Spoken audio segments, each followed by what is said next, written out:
Bonjour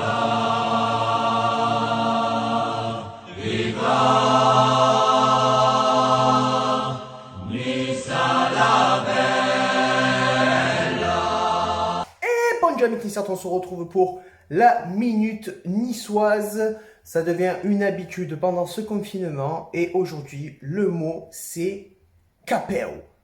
Alors le capeu c'est quoi? C'est tout simplement, c'est ça. Voilà, tu m'excuseras ma coupe de cheveux de Pambagna, mais le capeu c'est ça. Donc le capeu c'est le chapeau. Dans sa globalité, hein, c'est le couvre-chef en fait, tout simplement.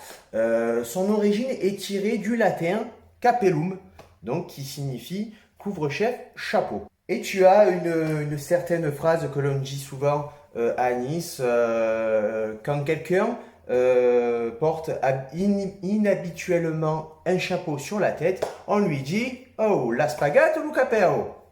Voilà, ça veut dire tout simplement, c'est une expression niçoise. Mais surtout à Nice, il y a quelque chose que tu connais avec le mot capeu, et c'est tout simplement Roba Capeu, avec son monument aux morts juste en dessous de la colline du château. Et ça s'appelle Roba Capeu, et je vais t'expliquer pourquoi.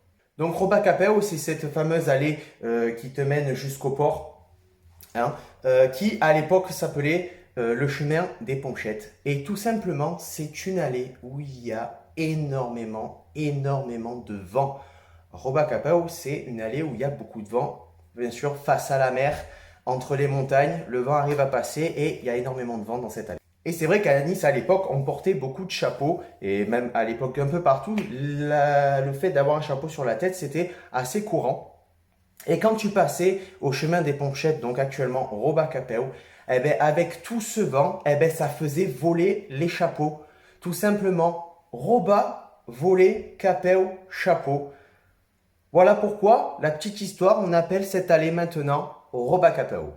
Sur ce, ami Nissart, comme d'habitude, si tu as des mots que tu veux savoir étymologiquement, si tu veux savoir qu'est-ce que ça veut dire actuellement en niçois, quelle était son origine, c'est ici en commentaire, comme d'habitude. Sur ce, ciao viva, la bayetta, et Issa Nissa. Et une chose est sûre que... Yaoulai Pagat, hein, Luca Perou.